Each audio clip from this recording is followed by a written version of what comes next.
नमस्कार। स्वागत है आप सभी का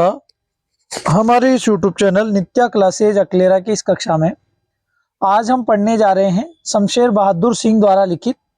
शमशेर बहादुर सिंह द्वारा रचित, शमशेर बहादुर सिंह द्वारा रचित उषा कविता। सर, उषा कविता में से लगभग एक प्रश्न तो पूछा ही पूछा जाता है, तो हम इस क्लास में ये समझ लीजिए कि कम से कम समय में ज़्यादा से ज़्यादा पढ़ने का प्रयास करेंगे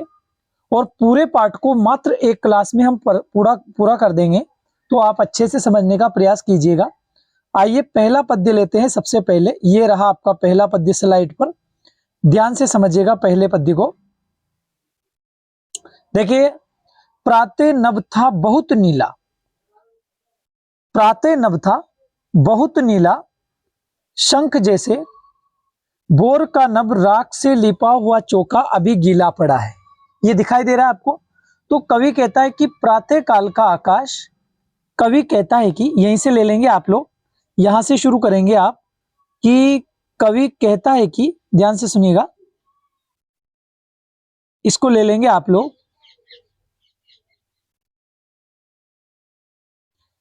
कवि कहता है कि, कवि कहता है कि प्रातः नभ, तो प्रातः काल का आकाश, प्रातः काल का आकाश, प्रातः काल का आकाश, ये आकाश है, प्रातः काल का आकाश एक गहरे नीले शंख के समान दिखाई दे रहा था। तो एक गहरे नीले, एक गहरे नीले शंख के समान दिखाई दे रहा था, शंख के समान, शंख के समान दिखाई दे रहा था, शंख के समान दिखाई दे रहा था, शंख के समान दिखाई दे रहा था। बोर का नभ, अब सुना आगे, बोर का नभ,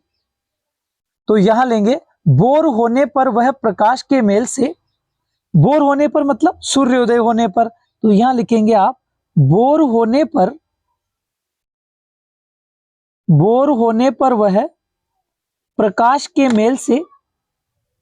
वह प्रकाश के मेल से, बोर होने पर वह प्रकाश के मेल से मतलब प्रकाश के मिलने से राख जैसे, सुनिएगा, मेल से राख जैसे रंग का हो गया। तो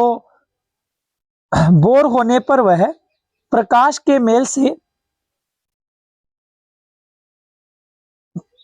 प्रकाश के मेल से ऐसा दिखाई देने लगा मानो जैसे, ऐसा दिखाई देने लगा मानो जैसे, तो यहां लिखेंगे आप ऐसा दिखाई देने लगा, ऐसा दिखाई देने लगा, देने लगा मानो जैसे, मानो जैसे वह, मानो जैसे वह राख से लिपे हुए, ऐसा दिखाई देने लगा मानो जैसे वह राख से लिपे हुए, राख से लिपे हुए, राख से लिपे हुए, राख से लिपे हुए रसोई घर का कोई चौका हो, राख से लिपे हुए रसोई घर का कोई चौका हो, कोई चौका हो, चौका तो आप लोग जानते हैं जहां रसोई बनाई जाती है उस स्थान को कोई चौका हो,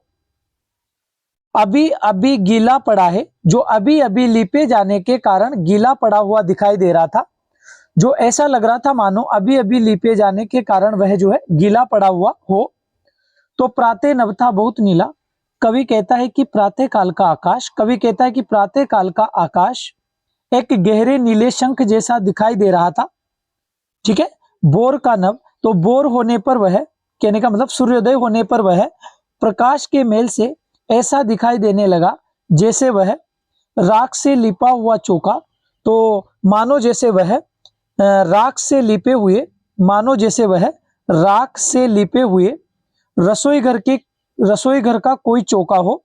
जो अभी अभी लीपे जाने के कारण गीला पड़ा हुआ हो, जो अभी अभी लीपे जाने के कारण मान लो क्या पड़ा हुआ हो, गीला पड़ा हुआ हो। ये तो हो गया आपका पहला पद्य। अब दूसरा पद्य आप देखेंगे तो सुनिएगा, सॉरी, दूसरा पद्य आप देखेंगे यहां से, इसको थोड़ा इधर ले लेते हैं ताकि अच्छे से दिखाई दे आपको, यहीं से ले लेते हैं, है ना। वो मेरे हिसाब से तो इसको मल्दी हो किसी ने, है, यहीं तक है। तो एक काम करते हैं, एक ही बार में समझ लेंगे, इसको यहां से ले लेते हैं ताकि बार बार आपको आवश्यकता नहीं पड़ेगी, एक ही बार में पूरा कर ले। अब दूसरा पद्य है कि बहुत काली सील जरा से लाल केसर, बहुत काली सील जरा से लाल केसर से कि जैसे धुल गई हो, स्लेट पर या लाल खड़िया चौक पर मल्दी हो किसी ने। तो यहां से लेंगे, कवि कहता है कि प्रातः काल का आकाश, सॉरी ये तो पहला हो गया था ना, तो दूसरा लेंगे कि कवि कहता है कि गहरे नीले या काले आकाश में उषाकालीन लालिमा ऐसी लग रही है। तो मुझे कहाँ लिखना पड़ेगा सर, जगह तो कम है, लेकिन मैं एक काम करता हूं, इधर लिख देता हूं, यहां लिख देता हूं ताकि फिर समझाने में समस्या नहीं रहेगी। तो शुरुआत में हम लिखेंगे कवि कहता है कि, कवि कहता है कि, पहले हम लिखेंगे कि कवि कहता है कि गहरे नीले या काले आकाश में, तो यहां से लिखेंगे गहरे नीले या काले आकाश में, गहरे नीले या काले आकाश में, काले आकाश में उषाकालीन लालिमा ऐसी लग रही है मानो, उषाकालीन लालिमा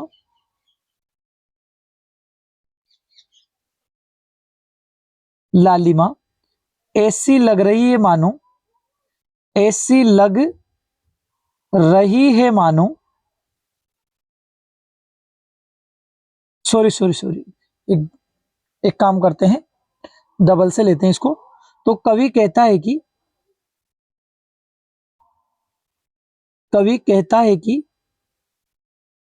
नीले या काले आकाश में, नीले या काले आकाश में उषाकालीन लालिमा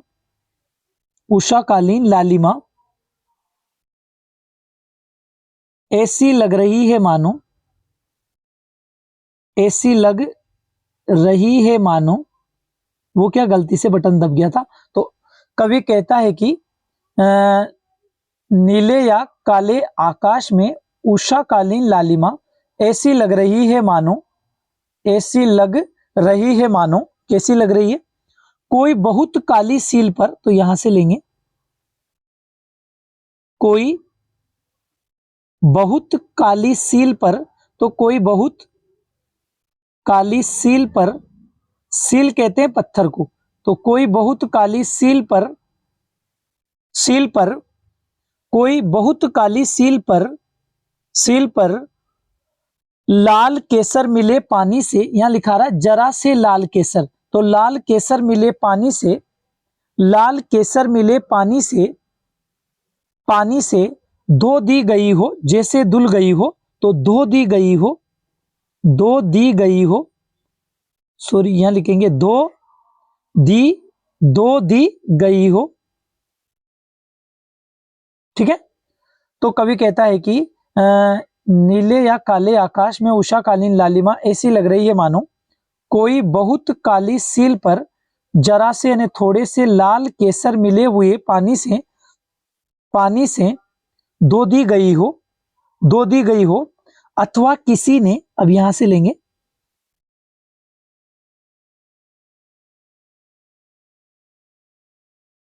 अथवा किसी ने,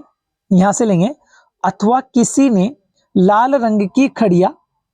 अथवा किसी ने लाल रंग की खड़िया, लाल रंग की खड़िया, अथवा किसी ने लाल रंग की खड़िया या चाक, लाल रंग की खड़िया या चाक, यहां लिख देंगे चाक, लाल रंग की खड़िया या चाक को स्लेट पर मल दिया हो, लाल रंग की खड़िया या चाक को स्लेट पर, को किस पर, स्लेट पर, स्लेट कहते हैं चौकोर पत्थर, स्लेट पर मल दी हो, मल दिया हो, यहां आपको स्पष्ट दिखाई दे रहा हो, मल दिया हो, ठीक है ना, क्या कर दिया हो, मल दिया हो, ठीक है ना, किसी ने क्या कर दिया हो, मल दिया हो, ठीक है सर, किसी ने मल दिया हो। तो अब मैं एक बार ऐसे ही बोल देता हूं ताकि आप लोगों को ऐसे समझ में आ जाए आसानी से, सुनिएगा, डायरेक्ट बोल देता हूं कि कवि कहता है कि गहरे नीले या काले आकाश में उषा कालीन लालिमा ऐसी लग रही है मानो बहुत काली सील पर थोड़े से लाल केसर मिले हुए पानी से जैसे उसे धो दिया गया हो, या किसी ने, यहां लिखा रहा ना, या किसी ने लाल खड़िया या चौक को स्लेट पत्थर पर मल दिया हो, इस प्रकार का वह आकाश दिखाई दे रहा था, इस प्रकार का वह आकाश दिखाई दे रहा था। तो यह आपका दूसरा पद्य भी समाप्त हो चुका है। दूसरे पद्य में यदि हम बात करें तो सर यहां सरल भाषा है, वो का वही सिस्टम है, सरल भाषा है, ठीक है, और उत्प्रेक्षा अलंकार का प्रयोग हुआ था, जो मैंने आपको समझाई दिया, नीचे नीचे उत्प्रेक्षा अलंकार का प्रयोग है। चलें बढ़े आगे, आगे देखिएगा तीसरे वाला पद्य, तीसरा पद्य है, थोड़ा छोटा कर लेते हैं ताकि आपको आसानी से समझ में आ जाएगा।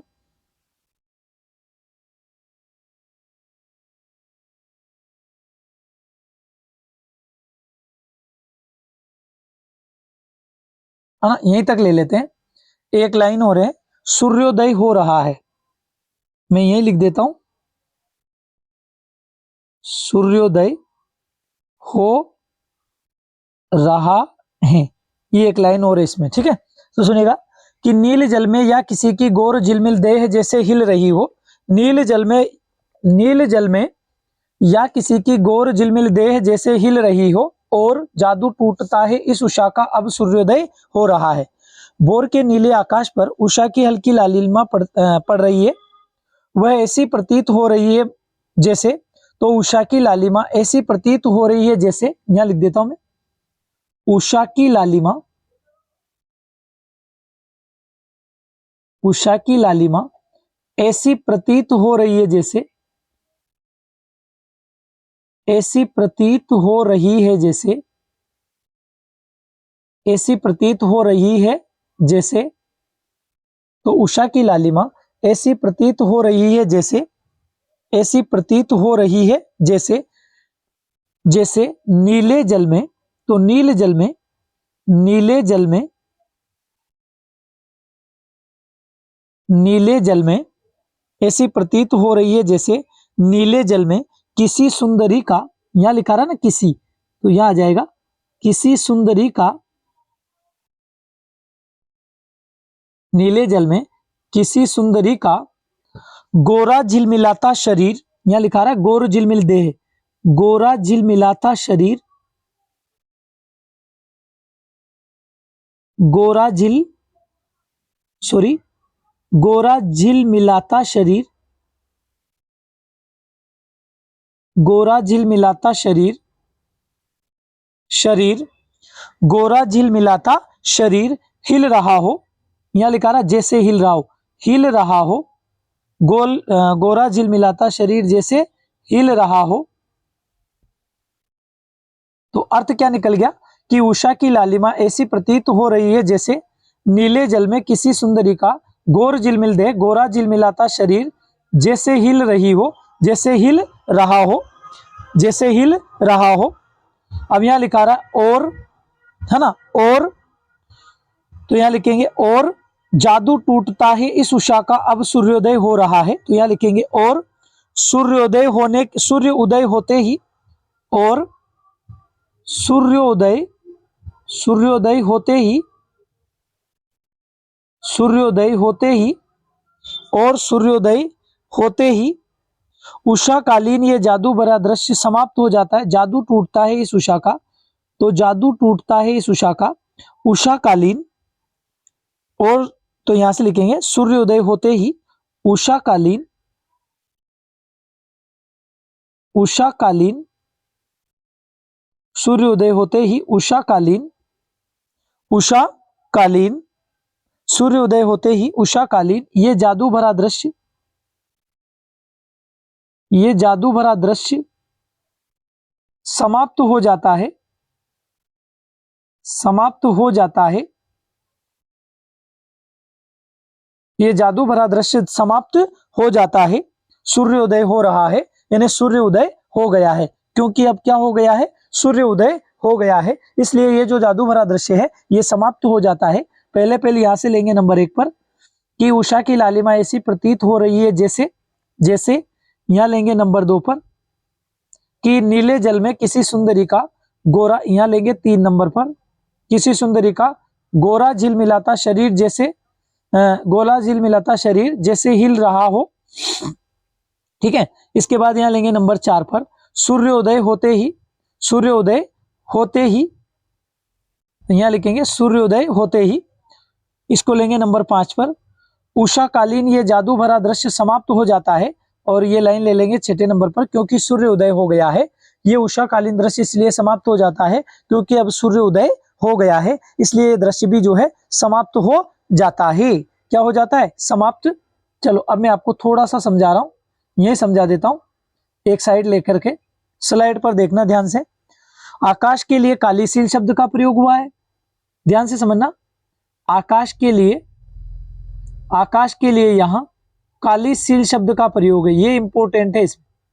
इसको थोड़ा ध्यान देना, मैं जो समझा रहा हूं इसको, कि आकाश के लिए काली सील शब्द का प्रयोग है, और एक और किसका प्रयोग है, स्लेट का प्रयोग हुआ है आकाश के लिए, स्लेट, ठीक है ना सर। और इसके बाद यदि आप बात करें तो भाषा की बात करें तो भाषा आपको याद है इसे सरल भाषा है, सरल भाषा है। शैली की बात करें तो यह बिंबात्मक शैली है, आप शैली की यदि बात करें तो यहां बिंब प्रदान शैली है, बिंब प्रदान शैली है। शैली की यदि आप बात करें तो बिंब प्रदान शैली है। अलंकारों की बात करें सर तो उत्प्रेक्षा अलंकार का यहां प्रयोग हुआ था, और अगर छंद की बात करें तो यहां मुक्त छंद है, छंद की बात करें तो यहां मुक्त छंद है। इस प्रकार से आज ये पाठ कम से कम समय में पूरा पढ़ाने का मैंने प्रयास किया है। मैं आपसे यही कहना चाहूंगा कि ज्यादा से ज्यादा विद्यार्थियों तक मेरी आवाज पहुंचाने का प्रयास कीजिएगा, और मैं ये चाहता हूं कि कम समय में आप ज्यादा से ज्यादा चीजें सीख सकें, यही प्रयास मैं लगातार आपके लिए करता रहूंगा। इसी आशा और विश्वास के साथ अब मैं कक्षा को यहीं विराम देता हूं। जय हिंद, जय भारत। मिलते हैं फिर अगली कक्षा में। आप लोगों का बहुत बहुत धन्यवाद। इसी प्रकार आप हमसे जुड़ते रहिएगा। बहुत बहुत धन्यवाद।